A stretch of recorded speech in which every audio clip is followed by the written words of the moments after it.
के प्रदर्शन को लेकर अपडेट आया है। आप कार्यकर्ताओं ने बीजेपी ऑफिस का घेराव किया है। पुलिस के साथ आप कार्यकर्ताओं की झड़प हुई है।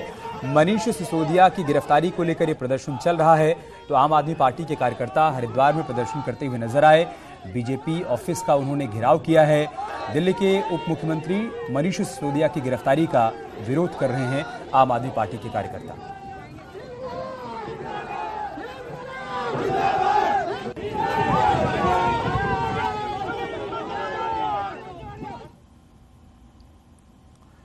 मुख्यमंत्री पुष्कर सिंह धामी आज ऋषिकेश के दौरे पर हैं। पंडित ललित मोहन शर्मा और श्री देव सुमन उत्तराखंड विश्वविद्यालय परिसर में दोपहर को एक कार्यक्रम में वो शिरकत करेंगे।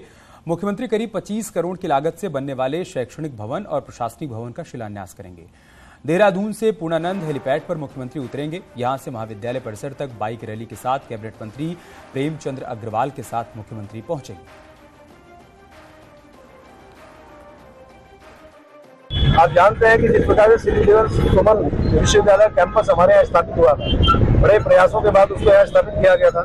उसमें भी जिस प्रकार से बीच बीच में जो समस्याएं आती है उसका निदान करने का काम माननीय मुख्यमंत्री जी ने किया है। 25 करोड़ की लागत से आज विभिन्न जो उसके भवन बन रहे हैं, प्रशासनिक भवन बन रहा है, इस प्रकार के अनेकों जो उसमें काम हो रहे हैं, उसका शिलान्यास भी माननीय मुख्यमंत्री द्वारा आज के ही इस कार्यक्रम के निमित्त किया जाएगा। रामनगर के पास नेशनल हाईवे 309 में 2 बरसाती नालों पर पुल बनाने के काम पर कॉर्पोरेट प्रशासन ने रोक लगा दी है। क्या है पूरा मामला, एक रिपोर्ट के जरिए आपको दिखाते हैं।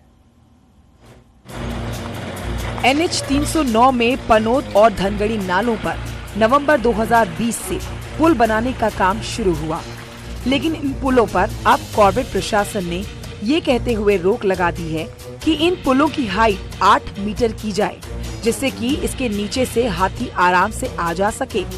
कॉर्पोरेट प्रशासन के द्वारा पुलों पर रोक लगाए जाने से स्थानीय लोगों में गुस्सा है कि भाई आपने जो है इसकी हाइट कम रखी है।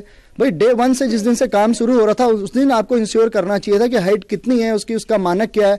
और आज एलिफेंट कॉरिडोर की बात की जा रही है। मेरा ये कहना है कि पूरा रास्ता जंगल का है, उसके आसपास भी लगातार पैच में जंगल है। अगर हाथी को निकलना होगा तो अगल बगल के जंगल से भी निकल सकता है, उससे जरूरी थोड़ी हाथी वहाँ पुल के नीचे से ही निकलेगा।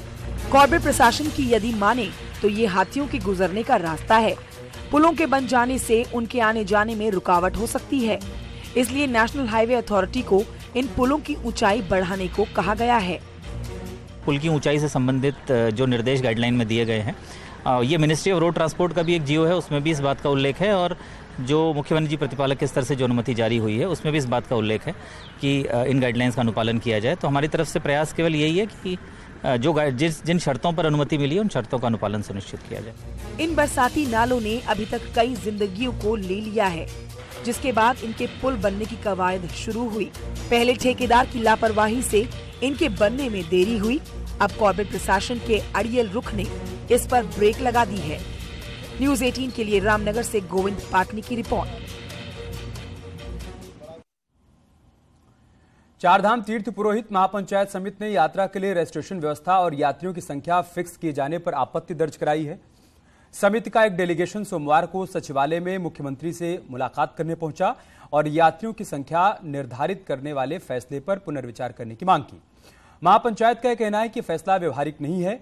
यमुनोत्री में एक दिन में 6000 यात्रियों की संख्या फिक्स कर दिए जाने से इतने ही यात्री आगे के धामों में जाएंगे तो फिर बद्रीनाथ में एक दिन में 18000 यात्री कैसे पहुंच पाएंगे। समिति ने यात्रियों के लिए रजिस्ट्रेशन व्यवस्था को भी समाप्त करने की मांग की है। समिति ने यमुनोत्री धाम में रोपवे और गंगोत्री धाम में हेलीपैड निर्माण की स्वीकृति देने के लिए मुख्यमंत्री का धन्यवाद भी किया।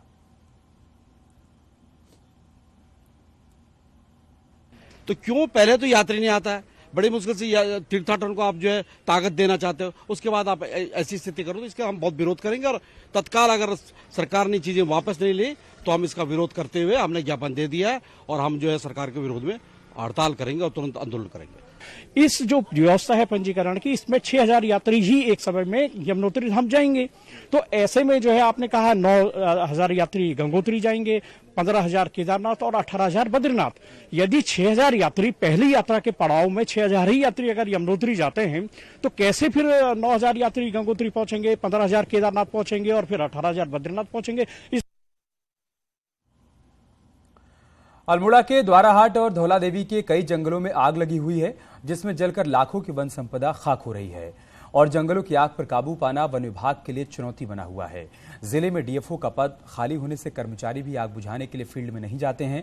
वहीं फरवरी में इस बार तेजी से जंगलों में आग लग रही है, जिसके कारण काफी नुकसान हो रहा है और आग लगने का जो प्रमुख कारण बताया जा रहा है इस बार कम बारिश और बर्फबारी का होना।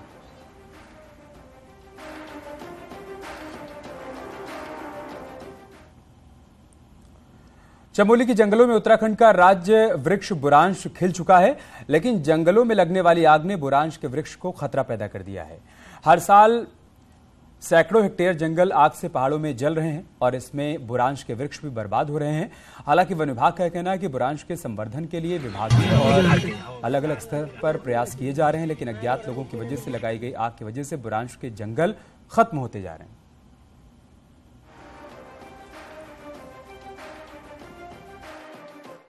अभी तक हमारे वन प्रभाग में 7 हेक्टेयर वन भूमि जो है फायर से प्रभावित हुए हैं। 5 अग्नि दुर्घटनाएं हुई उसमें। और जहां तक बुरांश के वृक्षों के संवर्धन की बात है, तो बुरांश के वृक्षों के संवर्धन के लिए उन क्षेत्रों में आग कम से कम फैले, ये हमारी कोशिश है। बद्रीनाथ धाम में लगातार 2 दिनों से रुक रुक कर बर्फबारी हो रही है और बताया जा रहा है कि इसके चलते तमाम काम यहां पर बाधित हो रहे हैं। बद्रीनाथ धाम में कड़ाके की ठंड पड़ रही है, तो वहीं ग्लेशियर्स को काटकर बीआरओ सड़क खोलने का काम तो कर रहा है, लेकिन खराब मौसम दिक्कत पैदा कर रहा है। चमोली में 2 दिन से दोपहर के बाद मौसम बदल जाता है। मौसम बदलने के साथ ही ठंड भी बढ़ रही है। ये तस्वीरें हम आपको दिखा रहे हैं। एक तरफ बीआरओ की टीम बर्फ काटकर रास्ता बनाने की कवायद कर रही है, दूसरी तरफ लगातार बर्फबारी के चलते एक तरफ मौसम ठंडा हो गया है, लोगों को ठंड का सामना करना पड़ रहा है, तो साथ ही साथ बीआरओ की टीम को भी परेशानियों से दो चार होना पड़ रहा है।